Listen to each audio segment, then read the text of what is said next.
सांगू का?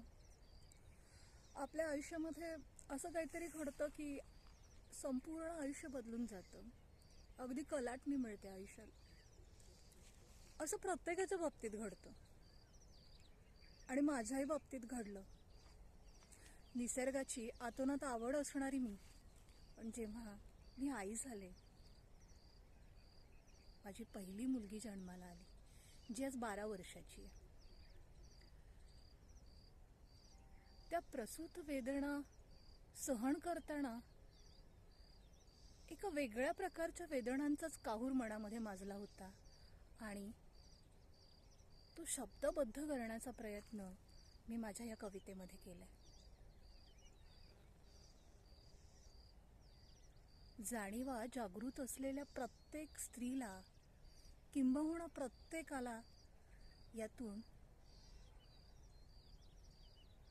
खूप काही मिळेल असं मला वाटतं आणि त्यातून खूप सारे बदलही घडतील यावरही माझा ठाम विश्वास आहे. माझ्या या कवितेचं नाव आहे माझ्या पिल्लांचं भविष्य.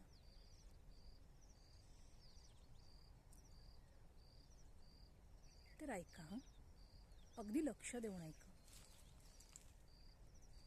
बाळ माझं तान्ह बाई, त्याला शुद्ध सृष्टी नाही.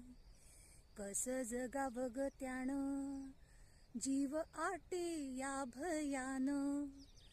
त्याचा पहिला वहिला श्वास, नाजूक त्याचं ग फुफ्फुस. गुदमरे जीव माझा, कसा श्वास देऊ ताजा. रडरडले माझे बाळ, तुटली त्याची माझी नाळ. फार भयान हा काळ, वृक्षा तूच हवा गाळ. तुझ्यासाठी मी जगीन, तुझ्यात होईन विलीन. वनराईचा तो नवा, कोंब होऊन फुलीन.